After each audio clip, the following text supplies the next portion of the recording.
what a triple net lease is. Good. Now let's do the hard part, telling a great NNN deal from a landmine. Because two listings can show the exact same 6% cap rate, the exact same tenant logo on the sign, and one is a 20-year income machine, while the other hands you a vacant building in 3 years. The cap rate will not warn you. The brochure will not warn you. Only the underwriting will. So today, I am walking you through the exact 6-step process the pros use to pull a net lease deal apart before they ever write an offer. Let's go. Here is why this matters. With a net lease property, you are not buying a building full of tenants. You are buying one tenant, one lease, and one lease, and one piece of dirt. That is it. So your whole return rides on 3 questions. Will this tenant keep paying? How long are they locked in? And what is this real estate worth if they walk? Get those right, and the income is bond-like. Steady, boring, beautiful. Get them wrong, and the prettiest cap rate on the page becomes the most expensive mistake of your year. So we underwrite the tenant first, not the yield. Let's break it down. Step 1. Before the building, before the numbers, you underwrite the tenant, because every rent check you will ever collect comes from this one company.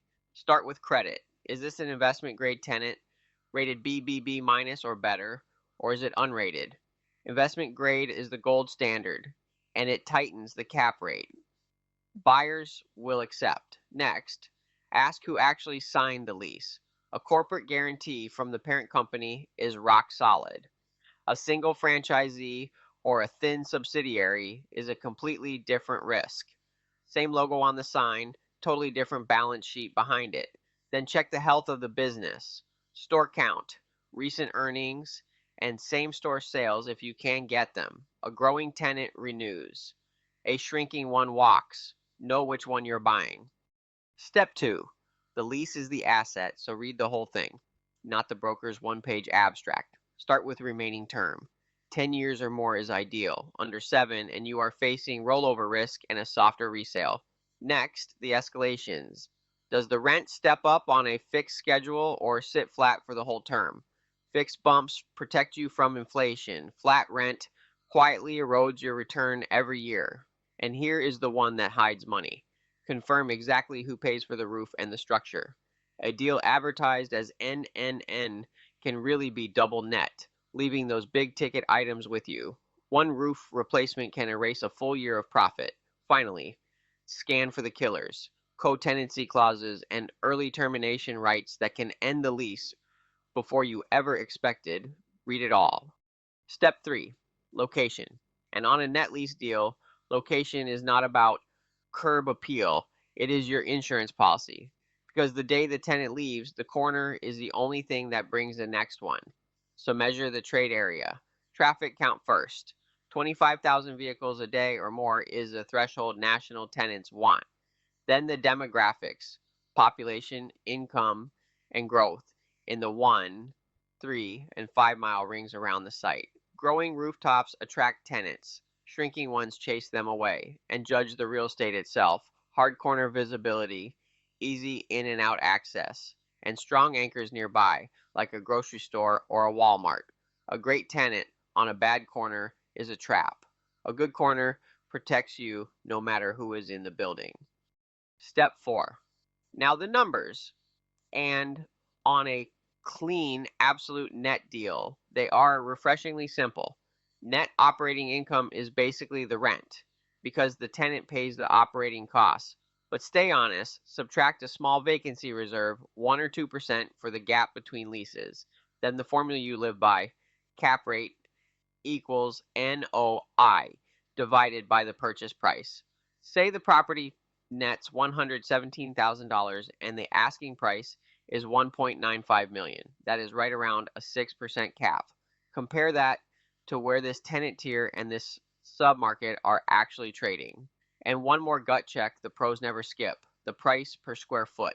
If you are paying $400 a foot for a building that costs $200 to rebuild, the lease is carrying the price, not the real estate. Which brings us to the most important step of all. Step 5. and this is the one that separates the pros from everyone else. It is called dark value. Simple question. If the tenant handed back the keys tomorrow, what is this building worth empty? Two parts. One, the land. What would the dirt sell for on its own? Two, the building re-tenanted. What rent could a new tenant pay, and at what cap rate would that trade? Then subtract the cost to get there. 6 to 18 months of vacancy, tenant improvement dollars to retrofit, and leasing commissions. That is your dark value. Here is the whole point.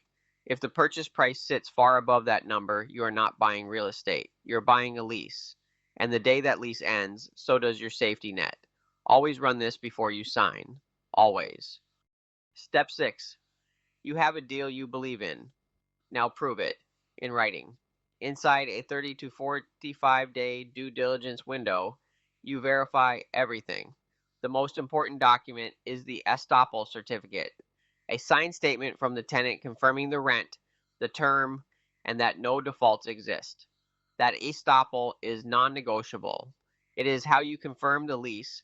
The seller promised is a lease you are actually buying. Stack the rest on top. Title commitment, an ALTA survey, and a Phase 1 environmental report, which matters more than ever on a former gas station or auto site. Then line up the loan. The good news is net-lease is one of the easiest commercial types to finance, and an investment-grade tenant earns you the best terms, typically 65 to 70% loan-to-value with a long fixed rate.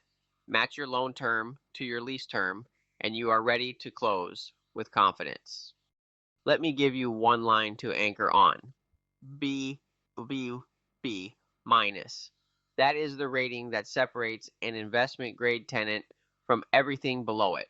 Land on the right side of that line and you get tighter cap rates, easier financing, and an income stream lenders trust. Drop below it and every one of those gets harder. On a net lease deal, that single credit line moves the entire deal. Now the mistake that catches net lease buyers every time, paying for the tenant instead of the real estate. A 9% cap looks incredible next to a 6 until you realize the market priced that extra yield for a reason. Maybe the tenant's credit is shaky. Maybe only 4 years are left on the lease. Maybe the dark value is half the asking price. So the day that tenant walks, you are deep underwater on a building nobody wants. A fat cap rate is not a bargain. It is a warning. Run the dark value, check the credit, read the lease. Always ask what risk you are being paid to take. Let's lock it in. 1. Underwrite the tenant first. Investment grade, BBB minus or better, with a real corporate guarantee behind the lease, not just a franchisee. 2. The lease is the asset. Confirm the remaining term, the rent bumps, and exactly who pays the roof and structure. 3. Location is your insurance policy. Traffic, demographics, and a corner the next tenant will actually want. 4. Run the numbers. NOI, the cap rate against your submarket, and a price per square foot gut check. And 5. The one nobody can skip. Stress test the dark value. If the price sits far above what the building is worth empty, you are buying the lease, not the dirt. Underwrite all 6 every time, and you will spot the landmine before you ever step on it. If you have got a specific net lease deal on your desk, this is exactly what we do. I am Ryan Solberg with MaxLife Commercial, and we help investors underwrite, find, and close NNN deals across Central Florida and the entire state.